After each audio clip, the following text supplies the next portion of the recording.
Hello বন্ধুরা, তোমরা কেমন আছো? আশা করি সবাই খুব ভালো আছো। আজ ইচ্ছেগাঁওতে দ্বিতীয় দিন। সকালবেলা দুধ আর কফি নিয়ে বসে পড়েছি। তোমরা যারা ভ্লগ দেখো তারা সবাই জানো বাড়ি থেকে দুধ আর কফি নিয়ে এসেছিলাম। তারপর একটু কুটুসের কথা বলি।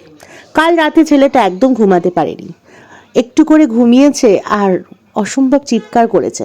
কারণটা জানি না, হয়তো ঠান্ডায় খুব কষ্ট পেয়েছে তার জন্য। তো আর তোমরা দেখতেই পাচ্ছ বনুকে, মানে এটা হচ্ছে আমার বনু। তো ও খুব ঠান্ডায় কষ্ট পেয়েছে, ও তো ছোট। তো যাই হোক, কুটুস এত কান্না কেঁদেছে, তো ওর সোনামা আর ওর মানি ছুটে এসছে ভোর 4:30টার সময় আমাদের রুমে। তারপরে ওর জ্যার কোলের মধ্যে চুপটি করে দেখো এখন ঘুমাচ্ছে, কারণ সারা রাত ঘুম হয়নি, এখন একটু শান্তি করে ঘুমাচ্ছে। আর এই ফাঁকেই আমরা বানিয়ে ফেললাম কফি, আর সবাই মিলে একটু কফিটা খেতে আমাদেরও সেই ঠান্ডাটা একটু হলেও দূর হলো। তারপরেই দেখতে পেলাম কাঞ্চনজঙ্ঘা, তোমাদেরকেও একটু দেখিয়ে দিলাম। আর ভোরের দৃশ্যটা এত ভালো লাগছিল, সেটা তোমাদের সাথে শেয়ার না করেও আমি পারলাম না। তারপরে সবাই মিলে ব্যালকনিতে বসে অনেক আড্ডা মারছিলাম, কিন্তু কুটুসের কিন্তু আমাদের সাথে আড্ডা মারতে আসেনি, কারণ রুমের ভেতরে কুটুসকে নিয়ে একদম চুপটি করে একা বসেছিল। আর আমরা সবাই মিলে অনেক গল্প আড্ডা করলাম। তারপরে আমারও একটু ঠান্ডায় কষ্ট হচ্ছিল, সত্যি কথা বলতে ঠান্ডাটা কিন্তু বেশ ভালোই ছিল। তারপরে একটু এদিক ওদিক ঘুরছিলাম আমি একা একা। তারপরে দেখলাম সবাই উঠে গেছে, আর সবার হাতে 1 কাপ করে গরম গরম চা।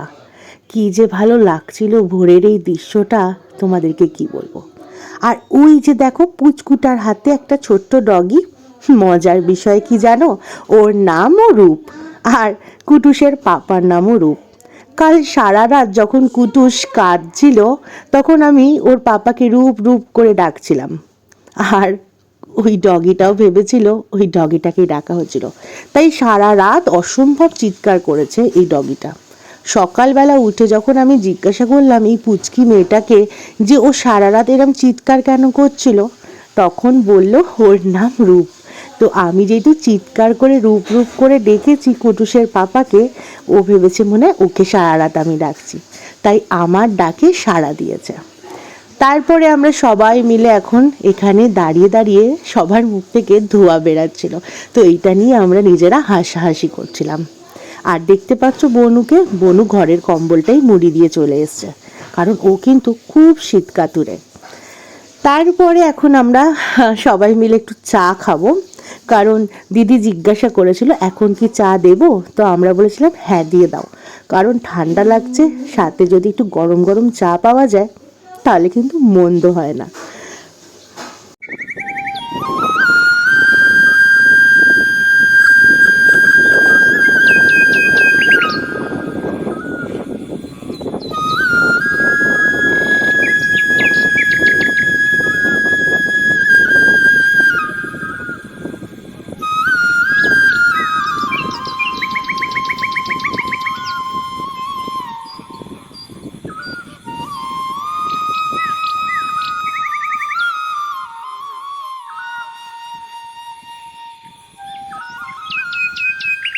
চলো বন্ধুরা, এখন তোমাদেরকে একটু নিরু হোমস্টেটা ভালো করে দেখাই। তো সেটা দেখাতে গেলে কিন্তু আমাকে সেই ওপরে উঠতে হবে, তো তোমাদের জন্য তো এইটুকুনি করতেই হবে।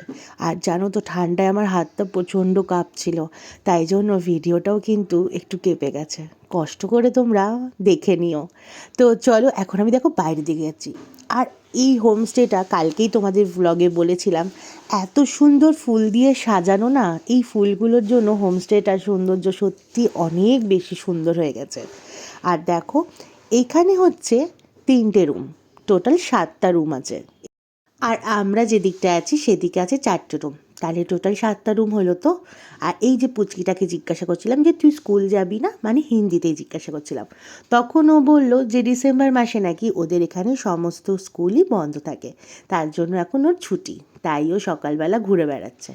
আর এই যে বনুকে দেখো, বনু ঠান্ডাতে খুব কষ্ট পাচ্ছিল জানো তো, কারণ ওর একটু ঠান্ডাটা বেশি লাগে, আসলে ওর বয়সটা অনেক ছোট তো, আর বাচ্চাদের একটু ঠান্ডাটা বেশিই লাগে। তারপরে ওকে বললাম যে চল একটু রোদে বসবি, রোদ উঠলে তখন তোর ভালো লাগবে। তো যাই হোক, এখন আমাদের সকালের চা চলে এসছে। এখন আমাদের চাগুলো রেডি করে দিচ্ছে কুটুসের সোনামা, তোমরা দেখতেই পারছো। তারপরে এখন আমরা গরম গরম চা খাবো আর সবাই মিলে অনেক আনন্দ করব।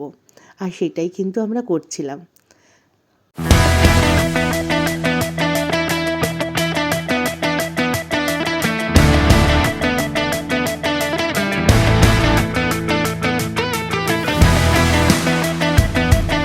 কুটুসের কুটুসকে একদম জাপটে ধরে রেখেছে, আর কুটুসও খুব সুন্দর একটা ঘুম দিচ্ছে। আর আশা করি ঘুমটা হলে ওরও একদম শরীরটা ফ্রেশ হয়ে যাবে। আর এদিকে এখন গরম জল হচ্ছে, কারণ আমরা চান করব, তারপরে খাবো, খেয়ে এবার বেরিয়ে পড়বো। আর দিদি বানাচ্ছিল আমাদের জন্য এখানে ম্যাগি, তোমরা সেটা দেখতেই পাচ্ছ। আমাদেরকে জিজ্ঞাসা করেছিল কি খাবো, পুরি সবজি না রুটি না ম্যাগি, তো আমরা বলেছিলাম ম্যাগি খাবো। আর এখানে দেখতে পাচ্ছ একদম সুন্দর ঘুম ঘুমিয়ে আমার নেপুটা উঠে পড়েছে, আমার ছোট্ট ছোট্ট পুচকুটা। তো যাই হোক, আমরা এখানে বসে বসে ম্যাগি খেলাম রোদের মানে তাপ নিতে নিতে। তারপরে দেখলাম একটা পুচকু মেয়ে ঘুরছিল, ঠিক আমার ছেলের মতোই।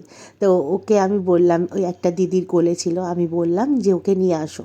নিয়ে আসতে ওদের দুজন মিলে ওরা নিজেদের মধ্যে কী কথাবার্তা বললো সেটা আমি তো বুঝলাম না, কারণ ওদের নিজেদের ভাষায় বললো কুটুস আর ওই পুচকুটা। তারপরে কুটুস একটু হিংসামি করছিল, যেহেতু আমি ওকে আদর করছিলাম। তারপরে দুজনের অনেকগুলো ফটো তুললাম। তারপর এখন কুটুসকে দেখতেই পাচ্ছ সাজুগুজু করিয়ে দিয়েছি, এবার আমরা বেরিয়ে পড়বো।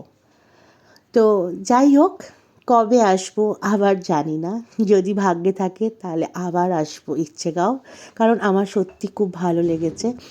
আর আজকের মতো ভিডিওটা এখানেই শেষ করছি, দেখা হবে কালকে একটা নতুন ভিডিওর সাথে। সবাই খুব ভালো থেকো, সুস্থ থেকো। আর আমাদের ঘোরা কিন্তু এখানেই শেষ না, সবে কিন্তু শুরু। তো যাবো কালকে একটা অন্য জায়গায়, তো সেইটা দেখার জন্য কিন্তু আমাদের ব্লগ ফলো করতে হবে।